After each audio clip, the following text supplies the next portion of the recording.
Oh boy, and first of all, it's always great to be back here at the Brown County Fair. My friend Dick Colts really, as we were talking before, kind of resuscitated the fair, saved the fair, and of course the Corrigans have been very involved since then. But it really, I'm just grateful for the opportunity that I've had the last 16 years to be part of some pretty amazing stuff and wonderful people kind of set along my path. But it started with Act 10, had right to work and prevailing wage, but a whole lot that defends life and the family, and a lot protecting our public safety and our first responders.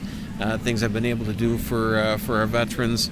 That to me is just amazing, because these are your heroes growing up, and to have the opportunity to not only help them along, but really just the countless constituent cases that have come in to my office. I mean, just helping the little guy with some common sense, and there have been so many different things where again, just getting government out of the way of doing the right thing. So you'd say that you're responsive to constituents. When someone writes, you don't rubber stamp a letter and send it out. You respond to the constituents. Yeah, it was definitely able to help with some things that maybe even their own legislators weren't able to do. But they're from the area, and they asked if I could help them out, or I took the term constituent kind of in a broad sense. Of course, yeah. So they're basically like, hey, I can't get my state senator to respond. Would you mind maybe looking into this? And you're more than happy to help. Yeah, and sometimes it was just because I was able to get stuff done, get a bill signed into law, and somebody had a similar sort of idea, and they're like, hey, you were able to make this happen. Could you do something for me too? And a lot of times it's getting government out of the way, but there are a whole lot of things that I was able to get done that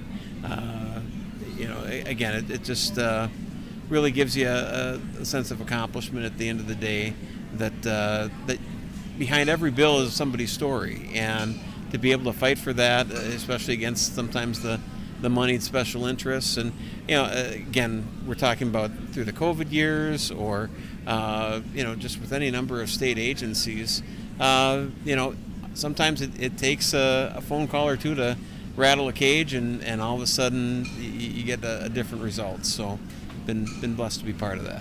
I can imagine. What do you foresee as some of the challenges that incoming future state senator Nick Crevillian might be looking at in District 1? Yeah, I think one of the challenges that we've always faced in Madison is that there are large special interests that have a foothold in both parties, and so when you're talking about the individual taxpayers, it can be very difficult to reduce spending.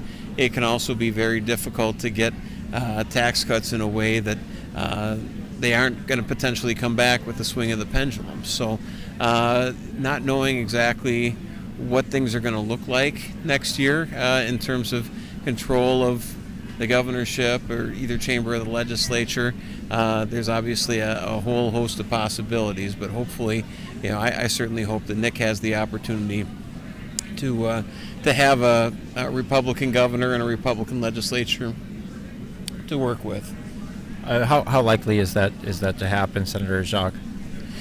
It's really tough to say. It's all about how many, how people turn out, and the midterm turnout is always going to be less than what we just had 2 years ago. So that's actually one of the things I'm working on with, especially fellow Catholics, Catholic engagement. We're doing like relational organizing, and again making people aware of again just our foundational Catholic values that leads people towards more conservative candidates, but making sure they don't sit out the midterms. And